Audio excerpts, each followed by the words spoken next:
शहरी वर्ल्ड में तो गंगा रिवर है। गंगा रिवर के पास जितनी ह्यूमैनिटी, जितनी ह्यूमन पॉपुलेशन रहती है, किसी भी आसपास रिवर में दुनिया में कहीं नहीं रहती जितनी गंगा रिवर में रहती है। तो you can imagine Ganga river कितने लोगों को फीड करती है। इसलिए एज फॉर थैंक, इसको हम थैंकफुली बोलने के लिए हम उनको माँ गंगा कहते हैं। क्यों? She treats like us, like mother, हमें पालती है माँ गंगा। इसलिए गंगा रिवर की बहुत रिस्पेक्ट इंडिया के अंदर। गंगा रिवर हमने लोकेट कर लिया, ऊपर हमने आपको दिखा भी दिया। In the ancient times area along with this rivers in the to the south of Ganga was known as Magadha. और ये जो गंगा रिवर है, इनके जो साउथ के पास जो ये जो इलाका है, ये सारा जो इलाका है, इसको हम बोलते थे मगध।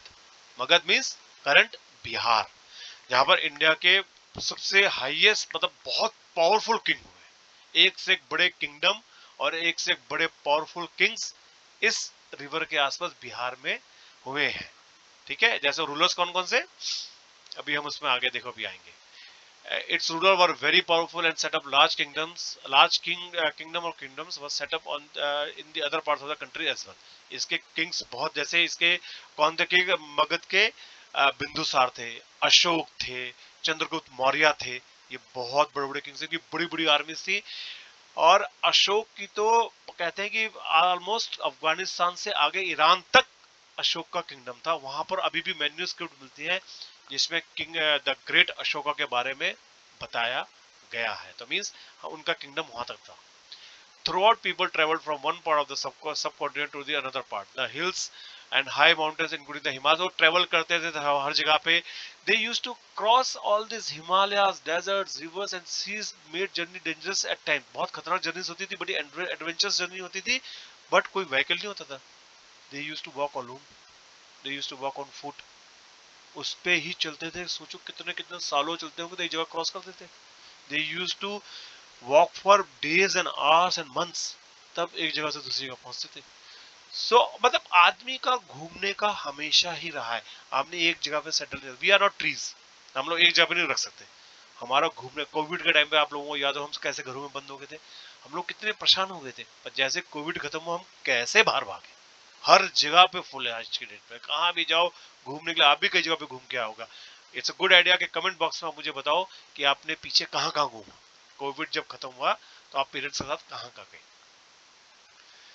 लोग खाने पीने के लिए आसपास घूमने लगे अपनी लाइवलीहुड के लिए। जैसे इंडिया के अंदर वेदर वाज गुड, रिवर्स बहुत ज्यादा थी, तो बाहर से बहुत लोग इंडिया आने लगे थे क्योंकि यहाँ पर बहुत फर्टाइल था गंगा का बेसिन और आसपास जो रिवर्स है। इंडिया के अंदर ऑलमोस्ट 12 रिवर्स हैं जो 12 महीने बहती है। उन रिवर्स की वजह से इंडिया का अट्रैक्शन वर्ल्ड की बाकी पॉपुलेशन के लिए इंडिया का अट्रैक्शन हमेशा ही रहा है। तो वो लोग अपने नेचुरल डिजास्टर से, लाइक फ्लड से, ड्राउट से, लोग यहाँ वहां जाने लगे थे। भाई देखो इधर बहुत ज्यादा फ्लड्स आती है, तो यहाँ से हम थोड़ा पीछे हट जाते हैं। उनको पता है जब रेनी सीजन आएगा, इस यही हिस्ट्री में सिखाता है, जब रेनी सीजन आएगा तो वो रिवर से थोड़ा दूर चले जाते थे कि फ्लड्स आएंगी तो हमें तंग करेंगी। तो ये उन सब चीजों का उनको आइडिया लग गया था। और इसके अलावा से समटाइम्स मैन मार्च इन आर्मीज। अब आर्मीज में लोगों को आसपास के आइलैंड्स को जीतने के लिए, लैंड्स को जीतने के लिए भी निकलते थे। बिसाइड्स मर्चेंट्स, मर्चेंट्स व्यापारी, मतलब एक जगह पे चीज ज्यादा हो रही है और दूसरी जगह पे चीज की डिमांड है, तो जहां पर ज्यादा है वहां से उसको ले जाना है जहां पर उसकी डिमांड है। जैसे इंडिया के अंदर स्पाइसेस बहुत ज्यादा होते थे उस टाइम पे, तो स्पाइसेस को पूरे यूरोप तक लेके जाते हैं। यूरोप में स्पाइसेस नहीं होते थे, इंडियन स्पाइसेस की बहुत डिमांड थी वहां पर, तो ये मर्चेंट्स का काम होता था। दे ट्रेवल विद कैरावंस, बहुत सारे ग्रुप में चलते थे। और उस टाइम पर शिप्स भी शुरू हो गई थी, वहां से वैल्यूबल गुड्स लेके जाते थे। पेमेंट गोल्ड में होती थी, तो गोल्ड लेके आना जाना, उनकी अपनी सिक्योरिटी का भी देखते थे। और फिर वो लोग रिलीजियस टीचर जब जाते थे, रिलीजियस टीचर्स अपने धर्म के बारे में बताने जाते थे। जैसे बुद्ध धर्म था तो उसको पूरे साउथ ईस्ट एशिया में लोगों ने, मंक्स ने उसको पूरे साउथ ईस्ट एशिया में उनको बुद्ध धर्म को फैलाया। अगर बुद्ध इंडिया में स्टार्ट हुआ था तो आज बुद्ध धर्म जो है चाइना के अंदर भी है, जापान में भी है, साउथ कोरिया में भी है, वियतनाम में भी है, सिंगापुर में भी है। इनको कौन लेके गए? ये मंक्स ट्रेवल करके लेके गए। ये लोग सारे पैदल जाते थे यहाँ से और विलेज टू विलेज जाते थे, टाउन टू टाउन जाते थे, stopping to offer instruction and advice on the way. Finally some people perhaps travel driven by a spirit of adventure। और कुछ लोग सिर्फ एडवेंचर ट्राई करते थे। जैसे आप लोग देख रहे हो आज की डेट के अंदर लोग लेह लद्दाख किस लिए जाते हैं? एडवेंचर के लिए। दे गो ऑन बाइक्स, बाइक्स पे बैठ के जाते हैं और एडवेंचर के जाते हैं, क्योंकि हम रोड टूटी हुई है, स्नोफॉल होता है, वो एडवेंचर एक एड्रेनलिन लेके आता है। और आदमी को, आप लोग भी वीडियो गेम्स खेलते हो जिनके अंदर फायरिंग होती है, जिनमें फाइट्स होती हैं, कराटे होते हैं, कंफू होते हैं, कार चेज होती है, किस लिए? एड्रेनलिन, एडवेंचर आता है उसका, इसलिए लोग उसको करते हैं, लोगों को मजा आता है उसमें। और कुछ लोग नई नई जगह देखना चाहते थे, न्यू डिस्कवरीज, नए नए लोग, जैसे हम लोग ट्रैवल करते हैं, कई लोगों ने अभी ट्रैवल करा होगा तो लेह लद्दाख देखा, नई जगह है। कुछ लोग यूरोप ट्रैवल किया, उन्होंने नई जगह यूरोप की देखी होंगी। तो we want to see new things, Disneyland है, हम उसको देखना चाहते हैं, नई जगह है, ऐसे। और अपने आइडियाज एक दूसरे के साथ शेयर करते थे। जब ट्रैवल करते थे हम बताते हमारे देश में ये, वो बोलते हमारे देश में ये, ऐसे आइडियाज ट्रैवल होते थे। Why do people travel? No, look at the map once more. Hills, mountains and seas for natural frontiers and the subcontinent. देखो हमारे यहाँ पर सब कुछ है। ग्रेट हिमालयाज हो गया, अरेबियन सी हो गया, बे ऑफ बंगाल हो गया, नीचे इंडियन ओशियन हो गया, यहाँ पर विंध्याज हो गया, सतपुरा हो गया, यहाँ रिवर्स हो गई, यहाँ वेस्टर्न घाट्स हो गए, यहाँ ईस्टर्न घाट्स हो गए। तो इंडिया के अंदर सब कुछ था, और उसके लिए ट्रेवल करने के लिए लोग जगह जगह जाते थे, घूमते थे, और नई नई चीजों को डिस्कवर करते थे। और यार इसी की वजह से डिफिकल्टी भी थी। While it was difficult to cross these frontiers, those who wanted could and did scale the mountains. Mountains तो लोग अगर हमें इंडिया से, पाकिस्तान से, आगे अफगानिस्तान से ईरान की तरफ जाना है, तो हमें हिमालयस को कई जगह पे क्रॉस करना पड़ेगा। अगर हमें नॉर्थ से साउथ की तरफ आना है तो हमें विंध्यास को क्रॉस करना पड़ेगा। तो ये जो एक तरह से जो ये माउंटेन से रिवर से ये एक तरह के बाउंड्री वॉल्स बने हुए थे, और जो इनको क्रॉस करते थे उनको एडवेंचर मिलता था, उनको ट्रेवल का मजा मिलता था, मर्चेंट्स को पैसे मिलते थे। तो अगर अगर हम एफर्ट करेंगे तो हमें नई नई चीजें देखने को मिलती है। और इसी तरह से डिफरेंट डिफरेंट जगह से लोग इंडिया भी आते थे। हमारे सब, क्योंकि इंडिया एक सब कॉन्टिनेंट के, इंडिया बहुत बड़ा, खुद के एक इंडिया का बहुत बड़ा मास है, बहुत बड़ा एरिया है, और उसके आसपास पाकिस्तान, भूटान और बांग्लादेश, कंबोडिया और म्यांमार, और इन सबको अगर मिला दे तो it creates whole Indian subcontinent which has mountain ranges and seas and big oceans. तो ये पूरा एक इंडियन सब कॉन्टिनेंट बन गया, और लोग इसमें ट्रैवल करके यहाँ पर आते भी थे। चाइनीज लोगों का आपके अभी आगे आपको पता लगेगा कि चाइनीज ट्रैवलर्स इंडिया में आए हैं, और जो इंडिया को देखना चाहते हैं, इंडिया के बारे में जानना चाहते थे। These movements of people enriched our culture, tradition, और इनके आने से हमारे हमारे कल्चर को नई नई चीजें मिलती थी, और हमें नए नए तरह के स्टोन्स के बारे में पता लगा, इसके बारे में, म्यूजिक के बारे में पता लगा, उनके वो कैसे फूड को कुक करते थे ये पता लगा।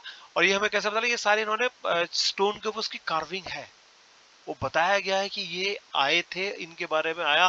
पाम लीफ के ऊपर इनके मैन्युस्क्रिप्ट्स हैं, उन्होंने चीजों को, अपने आइडियाज को उसके ऊपर लिखा है, हम उसको आज भी पढ़ सकते हैं। जिसकी वजह से ट्रैवल लॉग्स होते हैं ना, ये सारे उनके ट्रैवल लॉग्स है। उस टाइम पे ऑब्वियस इंटरनेट नहीं था, तो वो लोग वीलॉग्स ही बना पाते थे। तो अगर वीलॉग जैसे मैं बना रहा हूँ, मैं, मेरा एक यूट्यूब चैनल है, ऐसे उनके भी चैनल्स थे, वो मैन्युस्क्रिप्ट्स में लिखते थे दूसरे दूसरे कल्चर के बारे में। अब पता लगा कि इन जगहों के नाम कैसे पड़े। Two of the words we often use for our country are India and Bharat. The word India came from the Indus River. Indus River आपको हमने ऊपर दिखाई थी, तो उस इंडस रिवर की वजह से उसको हिंदी में उसका नाम है Sindhu, Sindhu river. Find Iran, और आज आपका एक होमवर्क भी है कि आप ईरान और ग्रीस अपने एटलस में देखो। ईरान जो है वो हमारे नेबर का नेबर है, और Greece is a place in Europe. अब इन दोनों को मार्क करके आप कमेंट बॉक्स में डालना। Iranians and Greek who came through the northwest around 2500 years ago and were familiar with the Indus. वो उनको इंडस पता था क्योंकि वो यहाँ आते रहते थे, उनको ये जगह पता थी। तो वो इंडस तो बोल नहीं पाते बिकॉज ऑफ द लैंग्वेज, तो उसको वो बोलते थे हिंडोस या इंडोस, तो धीरे धीरे करके उसका नाम पड़ गया हिंदूस। तो इंडोस, इंडस से इंडोस, हिंदूस, ऐसे नाम कन्वर्ट हुआ। और द नेम भारता was used for a group of people who lived in the north west.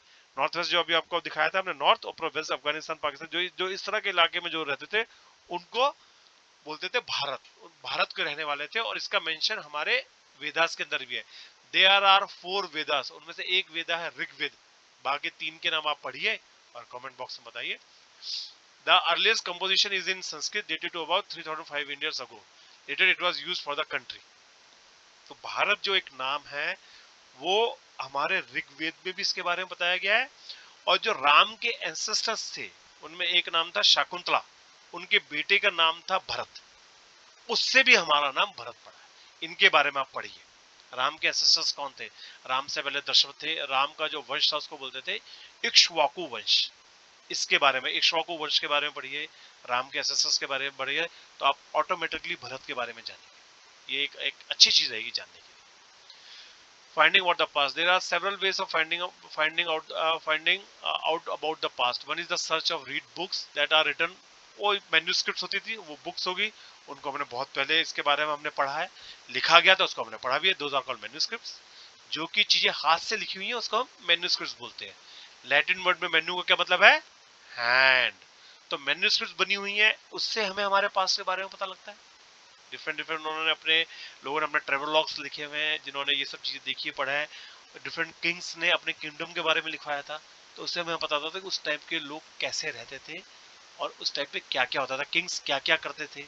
ये सारी चीजें हमें अपने बारे में, और डिफरेंट स्टेट्स जो बाहर इंडिया के, भारत के बाहर थी, उनके बारे में पता लगता है। These were usually written in palm leaf or on the specially prepared bark of tree known as birch, which grows in Himalaya. और हिमालय में ट्री है जिसका नाम है बर्च। उसकी जो वो होती थी, bark होती थी, उसको निकाल के उस पे वो लोग लिखते थे मैन्युस्क्रिप्ट्स।